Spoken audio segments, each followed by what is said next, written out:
comme David. Quelle est la manière qu'il faut faire pour être donc agréable à Dieu? De quelle manière s'y prendre justement pour être comme David a été pour Dieu? Donc il ne s'agit pas que d'avoir l'exemple de David. Il s'agit même d'en arriver au point de multiplier des David. Ce que je veux vous dire de David tout à l'heure, ce n'est pas une chose si loin qu'il fallait absolument être David. C'est maintenant une chose que il nous est tous possible de faire. Si Dieu avait trouvé un homme selon son cœur, il lui a été agréable, il est possible maintenant que Dieu trouve tout un peuple selon son cœur. Beaucoup de gens qui lui soient agréables. Il faut faire quoi?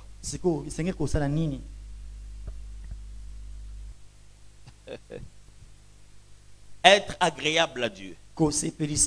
Ça a toujours été un point important pour lui. Lorsque le fils de Élie, le sacrificateur,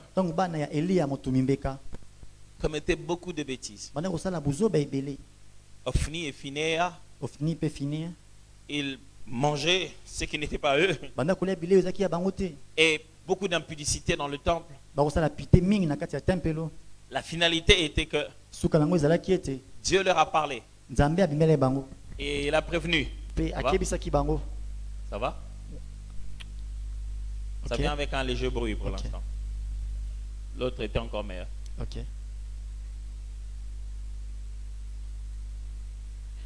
Faut juste le rebalancer, c'est tout. Ça va aller. Celui-là, quand il parle dessus, ça... Non. Celui-ci, quand il parle, ça amène un bruit. Vas-y un peu. Voilà. Donc, il faut mieux qu'on rebalance ça juste en baissant un peu de... Ça va aller. Ça fait partie de l'église. Hein? Donc, les gens, ils suivaient des fois Jésus prêcher et puis ils se mettent à dessiner par terre. On attend qu'ils finissent. Donc, ça ne doit jamais vous gêner, ça. On a besoin d'arranger les choses pour qu'on avance. N'est-ce pas? Oui. Ok. Alors, les fils d'Élie, c'est de ça que je parlais. Élie, le sacrificateur.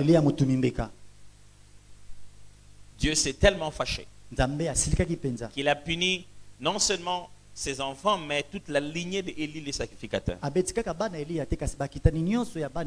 Mais le jour où il se fâche contre eux, il leur rappelle son plan. 1 Samuel 2, 35, pardon. 1 Samuel 2, 35. Je m'établirai un sacrificateur fidèle qui agira selon mon cœur et selon mon âme. Je lui bâtirai une maison stable et il marchera toujours devant mon oint. Il est en train de prophétiser un sacrificateur selon le cœur de Dieu. Souvenez-vous que c'était ça la particularité de David. Quand Dieu l'a rencontré, il a trouvé comme un homme selon son cœur. Actes chapitre 13, verset 22. C'est dans cette prédication qu'on rappelle justement cette phrase. Acte 13, 22. Puis, l'ayant rejeté, il leur suscita pour roi David, auquel il a rendu ces témoignages. J'ai trouvé David, fils d'Isaïe, homme selon mon cœur, qui accomplira toutes mes volontés. David était l'homme selon le cœur de Dieu. Il l'était et il le faisait, ce qui allait selon le cœur de Dieu. Dieu aime que l'on le serve et que l'on vive selon son cœur à lui. Il ne laisse jamais quelqu'un diriger en son nom sans qu'il ait son cœur. Quand cette personne n'a pas le cœur de Dieu, finalement Dieu finit par trouver un moyen de se débarrasser de lui. Quand Dieu vous bénit, il vous donne un homme selon son cœur. Soit-il un mari, soit-elle une femme, soit-il un leader, soit-il un dirigeant. Quand vous avez un homme selon le cœur de Dieu, vous avez une grande bénédiction. Jérémie chapitre 3 verset 15. Jérémie 3 15. Je vous donnerai des bergers selon mon cœur. Et ils vous paîtront avec intelligence et avec sagesse. Il dit, il promet au peuple. Il dit, comme moi je veux vous bénir, comme moi je vais vous envoyer quelqu'un, je vous enverrai des leaders selon mon cœur. En David, Dieu a trouvé à la fois les sacrificateurs selon son cœur.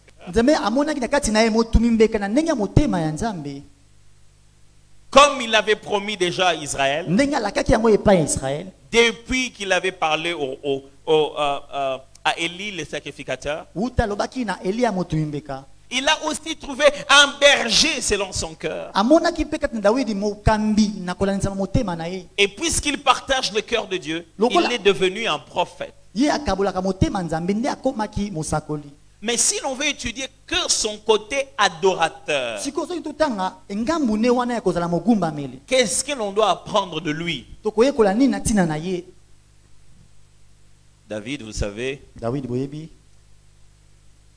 il était le cadet d'une grande famille de 8 enfants. Et dans leur grande famille, quand on raconte l'histoire de la généalogie de fils d'Isaïe, ainsi de suite, on parle pas de 8 enfants, on n'en parle que de 7. Parce qu'il est possible que l'un d'entre eux était mort, était peut-être décédé pendant son jeune âge, qui n'a jamais eu d'enfant. David, il est ce petit frère que tout le monde envoie. Ce petit frère que tout le monde envoie faire le travail que tout le monde ne veut plus faire. Dans les familles comme celle de David, de berger, aller s'occuper des brebis, c'est un travail que tout le monde a fait. Et chacun a hâte de grandir et de laisser ce travail au petit frère. Alors, malheur à vous si vous êtes le petit frère de tous les petits frères. Et donc le seul boulot, le travail que tout le monde ne veut pas faire, c'est ce que David faisait. David passait plus de temps avec les brebis de son père qu'avec ses propres frères. Donc on lui avait donné la responsabilité de s'occuper des choses pas si importantes mais qui nourrissent tout le monde. Vraiment, ce qu'on appelle en français le sale boulot, quoi. Les travails humiliants mais qui rapportent pour tout le monde. David passait la grande partie de son temps, donc, quand il a atteint un certain âge, avec les brebis. David n'avait pas de travaux, il n'avait pas d'engagement institutionnel, il n'avait aucun contrat, il travaillait nulle part. Il ne dirigeait rien. Il n'avait pas encore l'âge d'aller dans l'armée. Donc la seule chose que David était réputé de faire dans la famille, c'était juste s'occuper des brebis de son père et passer du temps derrière les brebis. Mais comment Dieu, sans avoir éprouvé ce jeune homme, peut-il déjà affirmer qu'il est selon son cœur? Ce que vous ne savez pas, c'est que quand Dieu a dit « Je trouve un homme selon mon cœur » et qu'il a demandé qu'on puisse oindre David. En Samuel, déjà, on a dépassé ici au chapitre 16, chapitre 8. On évolue déjà. Alors, quand il demande qu'on puisse le oindre, il ne devient pas roi. Il grandit. Il vit chez le roi. Il devient son gendre. Il est poursuivi par le roi. Il est poursuivi par le roi. Il devient fugitif. Il devient mercenaire. Il vit à l'extérieur. Et enfin, il commence à diriger une partie d'Israël. Jusqu'à ce qu'il se mette à diriger tout Israël. Entre le jour où Dieu a dit l'homme selon mon cœur et jusqu'au jour où il a donné la fameuse royauté pour laquelle il a choisi, il s'est passé des années. Seigneur, comment peut-il être garanti que ces garçons, avec les brebis, quand il deviendra ce roi, avec l'argent, tu continueras toujours à diriger à travers lui. Frère, l'argent ne change pas le cœur des gens. Les moyens ne transforment pas l'attitude. L'argent révèle ce que tu as toujours été au-dedans de toi. Il y a des pauvres très orgueilleux. L'orgueil ne vient pas avec des dollars. Ça peut commencer en francs congolais. Il y a des orgueilleux qui n'ont rien. Et parce qu'ils n'ont rien, vous pensez qu'ils sont humbles. Seigneur, qu'est-ce qui te garantit que ce garçon qui n'a même pas goûté au pouvoir, ces garçons devant qui il n'y a même pas encore eu des chevaux qui marchent, qu'est-ce qui te garantit que quand il va devenir grand, il va vraiment devenir le roi comme tu le veux? Tu aurais dû attendre qu'il grandisse et qu'il ait l'âge qu'il faut pour que tu dises, ah, voilà l'homme selon mon cœur. Là, tu le choisis. Aucune expérience politique. Ni député, ni sénateur, ni parti politique, ni chef de classe, ni bidèle de la promotion. Il n'a même pas joué de concert. Les seuls albums qu'il a sortis, ce sont les brebis qui l'ont entendu.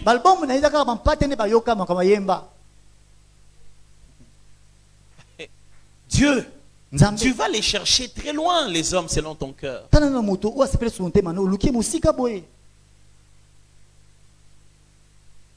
Frère, il est possible que vous soyez assis juste à côté d'un homme selon le cœur de Dieu, juste à côté d'une femme selon le cœur de Dieu, et vous, vous ne le savez pas encore. Ce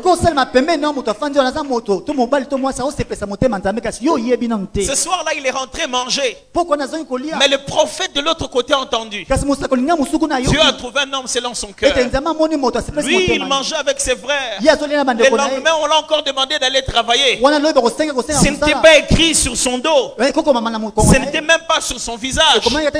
Il continuait normalement à être l'homme selon le cœur de Dieu, sans mettre ça sur son statut, sans publier ça sur Facebook. Il était l'homme selon le cœur de Dieu. Il n'affichait pas l'homme selon le cœur de Dieu. Il était. Ce que tu es, tu n'en fais pas de promotion. Parce qu'il suffit de l'être. Depuis que je suis là, vous m'avez entendu vous dire que je suis le pasteur Atoms. J'en ai pas besoin. Je suis le pasteur Atoms. Pourquoi je dois faire la promotion de ça? Parce que je suis.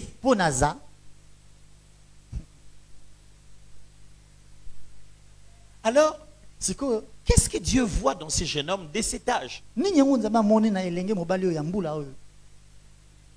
on ne voit pas ça. Il dit à Samuel, Pourquoi tu continues à pleurer au sujet de David, de Saül? Je l'ai rejeté. J'ai déjà trouvé quelqu'un de bon. J'ai déjà optimisé le roi dont j'ai besoin. J'ai mis déjà toutes les options dont on a besoin. Frère, il est possible que pendant longtemps, quelqu'un de rejeté continue à régner. Pendant que Dieu est en train de finir la formation de celui qu'il a choisi.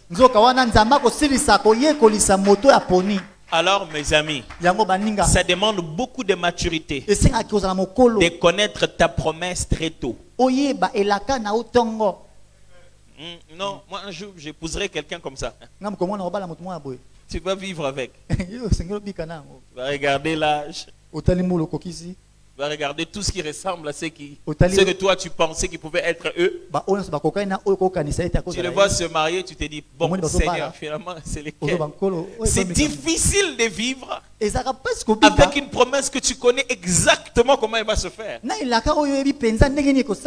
Et entre-temps, en train de vivre autre chose. L'homme selon le cœur de Dieu. Dieu, pourquoi tu dis ça? Dieu le connaît. Avec les brebis. Le connaît. Il sait ce qu'il fait pour protéger les brebis. Dieu voit ça. Un jour, il leur a donné l'opportunité de voir le genre de personnes que lui il voit. Mes chers frères et sœurs, dans la vie, ne soyez jamais pressés. Travaillez toute votre vie dans le secret. Quand vous serez prêt, Dieu vous créera la circonstance de votre présentation. Ne cherchez pas les opportunités. Mettez-vous dans la préparation. Sur le chemin de la préparation, l'opportunité s'y trouve. Alors lui, il était juste l'homme selon le cœur de Dieu. Et il vient à la bataille. Il trouve les gens équipés. Tout le monde est là. Personne n'ose aller se battre contre ce fameux géant de Goliath. Je vous parlerai bien de ça demain encore. Ou peut-être vendredi. Et lui, il arrive. Il dit, mais qui est cet incirconcis qui est en train d'insulter l'armée de l'Éternel? On dit, on te connaît. Tu es venu pour regarder la bataille. Tu risques de rester ici. Rentre à la maison. Mon cher, non, je ne suis pas venu regarder la bataille. Je suis venu me battre. Il dit, qu'est-ce qu'on va donner à celui qui va gagner la bataille? Il ne veut même pas dire, je vais gagner, je vais tenter. Il dit, je veux connaître qu'est-ce que vous allez me donner à la fin. Je suis déjà sûr. Et il va. Et écoutez ce qu'il dit à Goliath.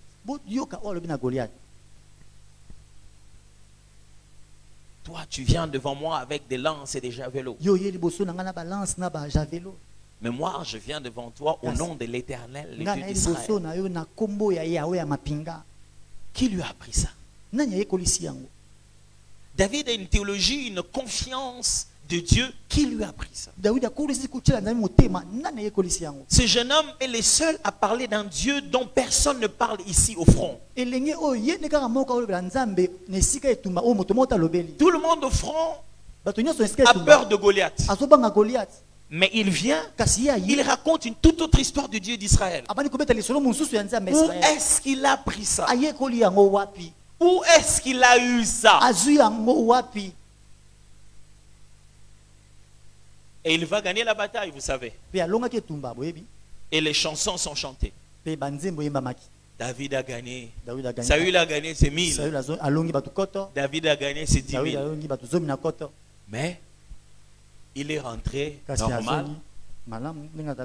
Il n'a pas fait David contre Goliath Ministries. Il n'a pas dit, j'ai déjà l'onction de Dieu, voici la preuve. Elle dit, vous les vieux, vous êtes rejetés, le Seigneur nous a choisis, nous la nouvelle génération. Il n'a pas dit, Saül, est-ce que tu vois, je suis ta version optimisée. Il a encore rendu gloire à Dieu. Ok. Ça commençait à devenir intéressant quand vous vous souvenez de la question que la femme samaritaine a posée à Jésus. Dans Jean chapitre 4, Jésus se met à prophétiser. Donne une parole de connaissance. Il dit à la femme, amène-moi ton mari. Non, je n'ai pas de mari. Ah, ça, tu as dit vrai. Tu avais déjà eu 5 maris et celui que tu as maintenant n'est même pas ton mari. Écoutez la question de la femme. Seigneur, je vois que tu es prophète. Nos pères disent qu'il faut adorer sur cette montagne, mais vous vous dites que, maman, est-ce que vraiment la question du prophète, c'est l'adoration? Imaginez-vous Akin aujourd'hui. Tu as rencontré un prophète qui te donne des détails comme ça. Tu as eu 5 maris. Celui qui a maintenant là, le 6e n'est même pas ton mari. En bon quinoise, il aurait dit, en bonne quinoise. Il aurait dit, prophétie, papa. Eh, vraiment, qu'est-ce que tu as dit pour ma famille? Va dans les détails, papa. La femme dit, non, non. Un vrai prophète, c'est celui qui rend toute la gloire à Dieu. Le caractéristique du vrai, c'est il faut aller le chercher dans l'adoration. Pas dans les miracles. Alors, il faut qu'on teste d'abord s'il sait à qui revient la gloire. On va arrêter l'intrigue, on va entrer dans ça. Qu'est-ce que c'est qu'un adorateur? Un adorateur, c'est un sacrificateur, sacrifice et autel vivant.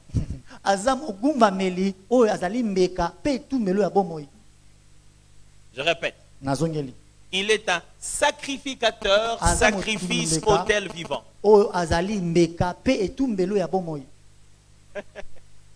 Un adorateur et le tout en même temps. Revenons dans cette histoire. La femme raconte à Jésus. Il faut adorer là-bas, vous dites qu'il faut adorer chez vous. Et Jésus lui répond. Je vois que les gens écrivent encore. Je dis, c'est un sacrificateur. Sacrifice et autel vivant. Alors, la femme lui dit qu'il faut adorer là-bas. Nous, on dit qu'il faut adorer ici. Vous dites qu'il faut adorer à Jérusalem. Et Jésus lui répond, il dit, Madame, l'heure vient. Ce n'est ni ici ni à Jérusalem que vous adorez le Père. Car Dieu est esprit. Il faut que ceux qui l'adorent, l'adorent en esprit en vérité. L'heure vient, elle est déjà venue, où les vrais adorateurs adoreront le Père en esprit en vérité. Je m'imagine bien Jésus avec cette femme, journaliste de France 24. Si, Monsieur Jésus, nous avons entendu vos prophéties. Maintenant, nous voulons savoir, faut-il adorer ici ou à Jérusalem? Et Monsieur Jésus répond, Madame, les vrais adorateurs adorant le Père en esprit en vérité. Et Monsieur Jésus avait répondre à la question, je suis en train de parler de l'adoration. On doit adorer ici ou là-bas? Madame, il faut adorer les adorateurs, les vrais adorateurs adorant le Père.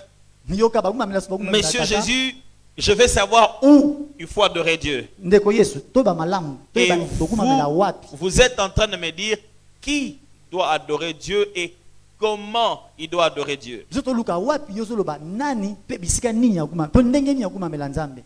Vous êtes-vous déjà posé la question? Comment Adam adorait Dieu quand il a été créé seul? Vous avez-vous déjà posé cette question? Parce qu'en réalité, le tout premier sacrifice de la Bible, ce n'est pas Adam qui l'a fait. C'est Dieu qui l'a fait. Le tout premier sacrifice de la Bible, en préfiguration à la personne de Christ, est mort de la main de Dieu pour couvrir l'homme de sa nudité à cause du péché.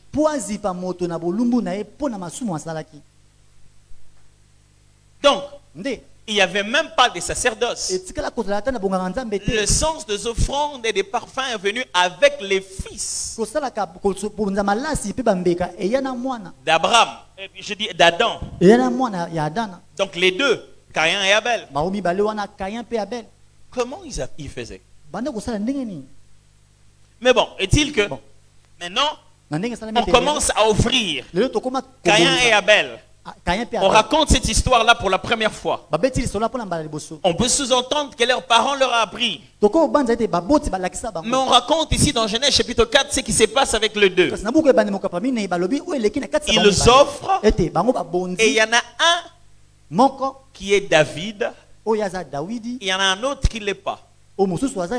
J'ai dit David parce qu'il y a l'offrande de quelqu'un qui est agréable à Dieu. Il y en a un autre qui ne l'est pas. Quand on a grandi, on nous a dit que l'offrande de Caïn n'était pas montée vers Dieu parce qu'il avait pris les mauvais fruits. Et quand sa fumée montait, ça faisait comme ça n'allait pas tout droit. Ça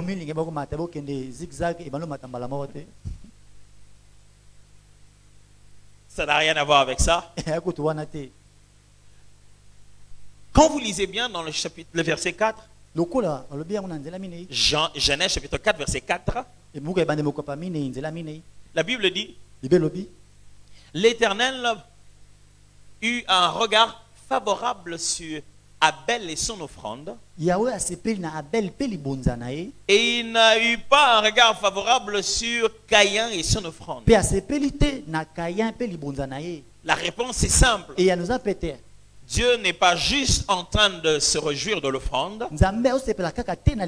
Il se réjouit d'abord de l'offreur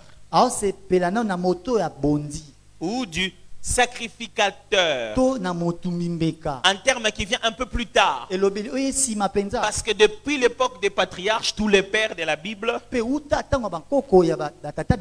commençaient aussi à mener les sacrifices sur l'autel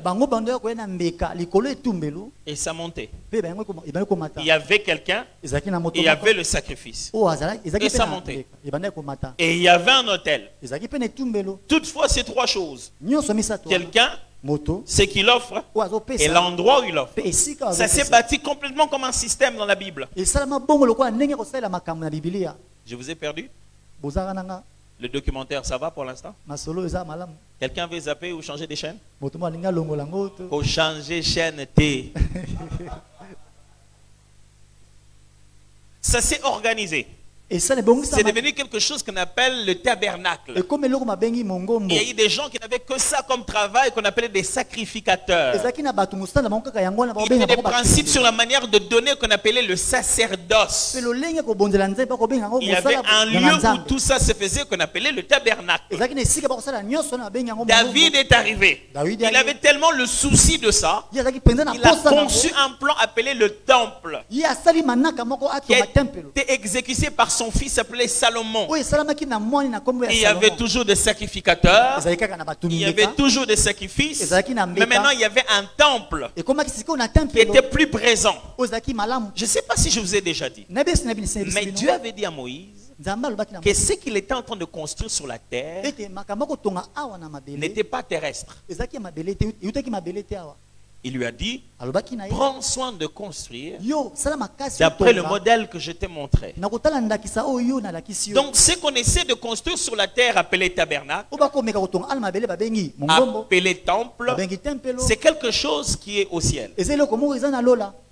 Alors, un jour, Jésus, pendant qu'il marchait, on montre un temple, dit, détruisez ce temple détruisez ce temple et je vais le rebâtir en 3 jours. Le jour où il dit ça, ses disciples ne comprennent pas. Et c'est plus tard, quand ils se mettent à écrire, que Jean explique. Il disait cela de son corps, qu'il ressusciterait au 3e jour. Oh. Depuis tout ce temps. En fait, il n'y a jamais eu de temple. C'était lui. Vous vous souvenez de ce qu'on a lu hier? On a dit les ancêtres vivaient dans une source qui les accompagnait. Et cette source était Christ. On vient de découvrir que les temples, en réalité, c'est une personne. Et Paul ajoute, il dit, vous devez savoir que vos corps sont le temple du Saint-Esprit. Exactement comme Jésus avait dit, vous détruisez ce temple parlant de son corps, il ressusciterait le 3e jour. Paul a clarifié que le temple n'est pas temple. Et les temples étaient corps. Pourquoi? Parce que avant les péchés d'Adam et d'Ève, l'adoration était dans sa forme parfaite. À cause du péché, on est entré dans la saison de la loi, les tuteurs, l'apprentisseur. Dieu a pris un exercice qui était difficile à l'homme. Il a diminué ça de niveau. Il a trouvé quelqu'un qui vient lui apprendre la mathématique à la maison. C'est ce qu'on appelle la loi. Il a rendu l'exercice facile. Il a pris tout ce qui était en un. Il l'a divisé en petits. Ce qui était dans un seul endroit, il l'a séparé en petits. Et durant tous les temps de l'histoire de la Bible, on a vécu les morceaux de ce qui était en tout. Ok? Toujours là? Et donc, ces morceaux étaient faits de sacrificateurs, de sacrifices et de lieux de sacrifice. Tous ces morceaux étaient en un. Mais avec le temps, ça s'est réparti comme ça. Il y a eu un peuple qui était choisi à être sacrificateur. Il y a eu un sacrifice qui devait être là. Et il y a eu un lieu qui devait être là. Or, le premier sacrifice qui peut réconcilier l'homme de Dieu ne peut venir que de Dieu. Comme dans les jardins d'Éden. Parce que Dieu connaît le prix à payer pour la réconciliation de lui, avec lui. Toujours là? Et Dieu devait résoudre un problème. Il y avait un temple. Il y avait les sacrificateurs. Chaque fois qu'il faut adorer, il faut aller adorer. Or, Adam n'avait pas ce problème. Mais désormais, on va à un endroit pour commencer une adoration. Ça dérange Dieu. Il y a sacrificateur, temple. L'homme, temple. L'homme, temple. L'homme, temple. L'homme, temple. C'est la solution du temple dans l'homme et de l'homme dans le temple. De sorte que l'homme ne va plus au temple. Il est devenu l'homme temple. Ok? L'exercice devient facile. Comment résoudre le problème du sacrifice? Sacrificateur, sacrifice. Sacrificateur, sacrifice. L'homme, sacrifice. L'homme, sacrifice. Oh! L'homme sacrifice. Offrez vos corps à Dieu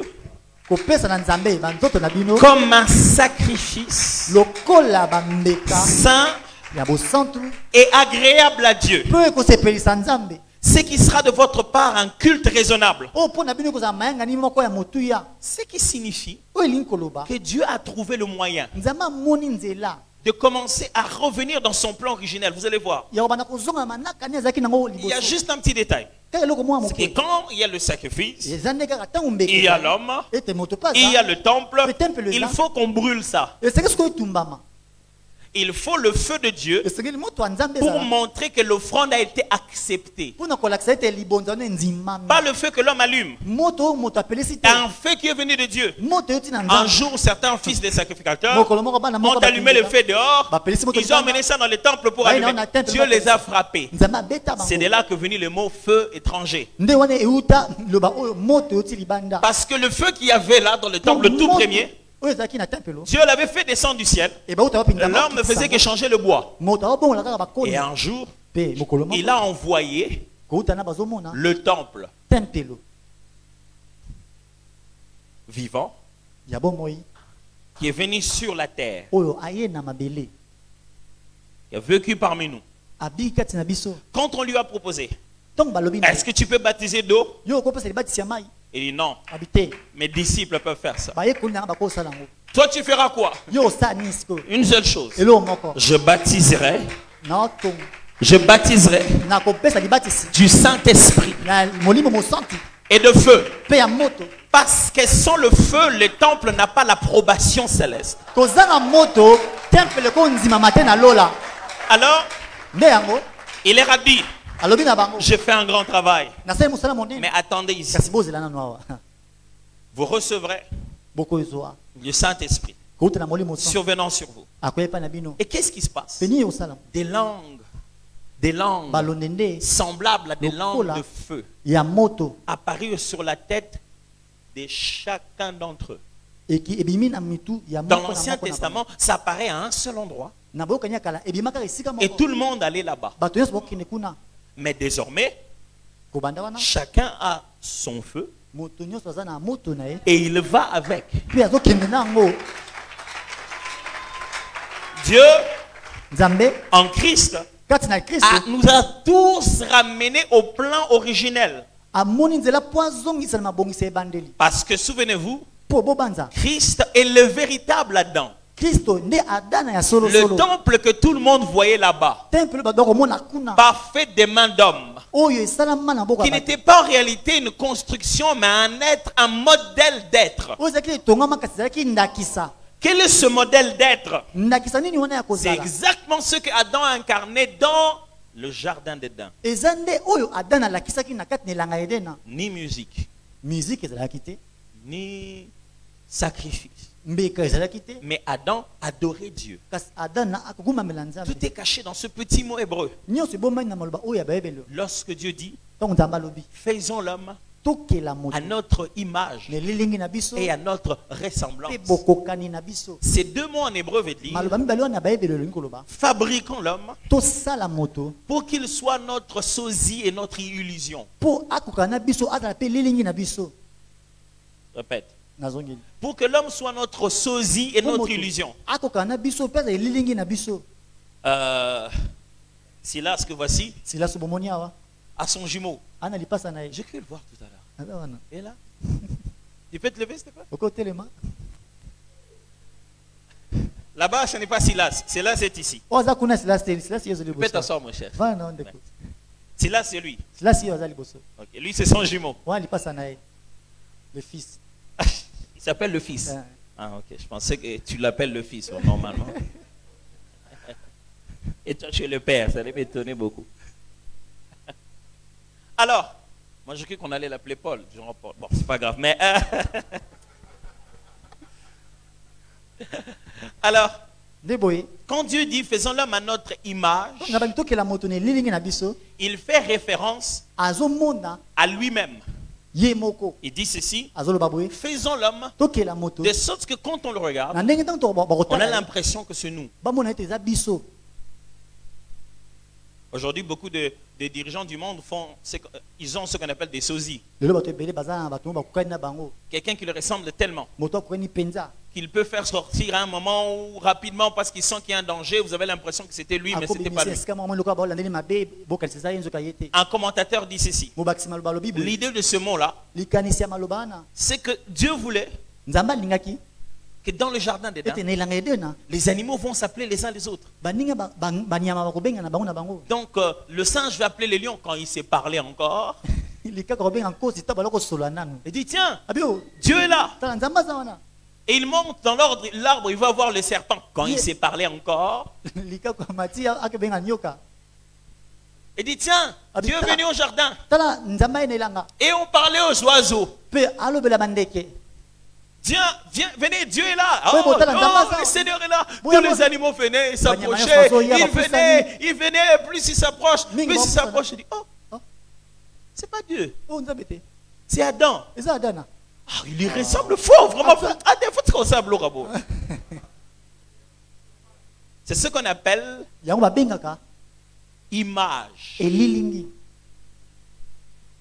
Le but de Dieu n'était pas que l'adoration soit dire à Dieu ce qu'il est. Ça n'a jamais été ça l'adoration. Puisque le but de Dieu, ce n'est pas l'adoration. Le but de Dieu, c'est l'adorateur. Tel arbre, tel fruit. C'est le sacrificateur qui donne qualité au sacrifice. Au sacrificateur impur, sacrifice impur. C'est pourquoi ça n'intéresse pas Jésus l'adoration. Pour lui, c'est l'adorateur qui l'intéresse. Il en faut un vrai. Parce qu'il n'y a qu'un vrai adorateur qui produit une vraie adoration. Parce que pour Dieu, il ne visait pas qu'on lui dise qu'il est saint. Il visait que l'on soit saint tel que lui est saint. De sorte que l'adoration n'est pas ce que l'on dit à Dieu, mais le fait qu'on est comme lui-même et il voit l'image de sa propre personne.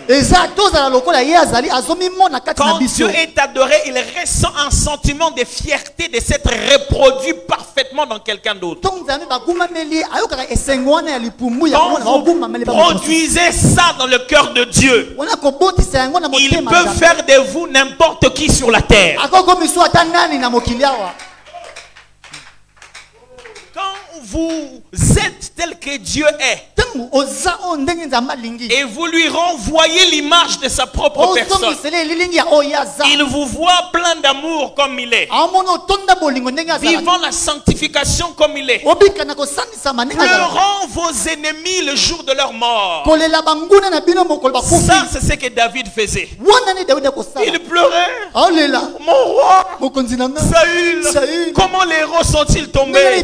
Saül, David, tu sais ce que Saül t'a fait. Mais où est le problème? Le passé est passé. Je ne garde pas le mal dans mon cœur. Je vis comme mon père. Je dis, hey, ce cœur ici, c'est fantastique. Je vais le bâtir. Je vais bâtir ce cœur-là. Qu'il soit vraiment comme le mien. Comment Adam adorait-il Dieu? Il n'avait pas besoin de dire. Il avait besoin d'être. Car si le mot me manque, mon cœur ne peut se taire. Et si mon cœur se tait, alors mon silence t'adore. Puisque un adorateur doit être, Jésus répond à la question. Doit-on payer les impôts? Devons-nous rendre un... Devons-nous payer quelque chose? Devons-nous quelque chose à César? Il pose la question. Lequel d'entre vous a une pièce? On envoie une pièce. C'est pas une pièce, ça c'est un billet. Et il y avait l'effigie de César.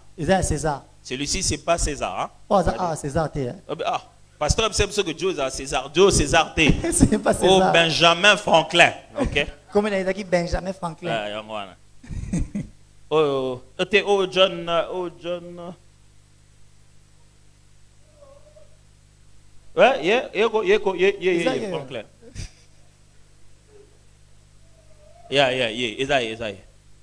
Alors, il a dit, de qui est-il l'effigie? À leur époque, le visage de celui qui était là, c'était aussi le visage de celui qui dirigeait. C'était le grand roi romain qui dirigeait tout le monde. Il a dit, de qui est-il l'effigie? Des bottelles à dollars, c'est pour rire. Mais en tout cas, si je savais que ça allait captiver vos attentions comme ça, j'allais commencer par ça au début. C'est pour rire. Alors, vous en faites pas, il n'y aura pas un exemple du genre où je les jette. Non. Alors il dit, vous en faites pas, c'est juste pour rire. Alors, il leur dit, qui est-il l'effigie ici? Ils le disent de César. Il prend l'argent, il prend la monnaie, il les remet. Donc moi, dans ces cas-ci, je me les remets à moi-même. Et il leur dit cette phrase que nous entendons à tort et à travers, que les parents font sortir à leurs enfants sans aucune explication. On leur dit qu'il faut étudier, ce n'est pas tout le temps qu'il faut aller à l'église. Il leur dit, rendez à César ce qui est à César, et à Dieu ce qui est à Dieu. C'est devenu même une expression de vengeance. Pourquoi nous sommes à rendre à César? Ça n'a absolument rien à voir. Il leur dit, qu'est-ce qu'on vous demande? On nous demande de l'argent. L'argent a le visage de qui? De celui qui nous le demande. Mais c'est intéressant quand vous vous rendez compte que dans la question qu'il leur pose, en leur disant, de qui a-t-il l'image ici? C'est exactement le même mot du jour de la création, quand Dieu a créé l'homme selon son image et sa ressemblance. Exactement le même mot, son équivalence en grec. Alors il leur explique, il dit ceci. On vous dérange pourquoi? Non, César veut récupérer ses billets qui sont l'expression de sa gloire. Il s'y est mis dedans pour se voir grand. Et chaque fois qu'on lui rend ce qu'il a fait, il se sent plus heureux. Il dit ça, c'est qui l'image? César. César, c'est qui est à César? Moi, je suis ici pour une autre affaire. Où est l'image de Dieu? Donner à Dieu ce qui est à Dieu. Frère, au meilleur moment, il faut penser qu'est-ce qu'il faut rendre à César. C'est le moment où il faut adorer Dieu, mes frères. L'adoration est plus qu'une offrande. Elle est une taxation céleste, une obligation de toute création envers le Créateur. Tu ne peux pas choisir de rendre de louanges à Dieu, parce que l'eau n'a pas le temps de choisir. Elle est restée haut comme Dieu l'avait créé pour être haut depuis des millénaires. Frère, un adorateur, c'est celui qui est à la fois lui-même, le sacrificateur, selon l'ordre de Melchisedec et de Christ. Le sacrificateur qui est sacrifice, qui va s'offrir lui-même à l'autel. Et le sacrificateur qui est lui-même l'autel. De sorte qu'il n'a pas besoin d'aller quelque part. Partout où il part, c'est un culte qui s'offre. On ne t'attend pas à l'église pour être adorateur. Il suffit d'être conscient. Tu comprends que tu es adorateur. Même quand tu es inconscient et que tu dors, la Bible dit que tu dors en sommeil des justes. Et dans ton sommeil, la Bible dit que tu es un bien-aimé de Dieu. La Bible dit ceci.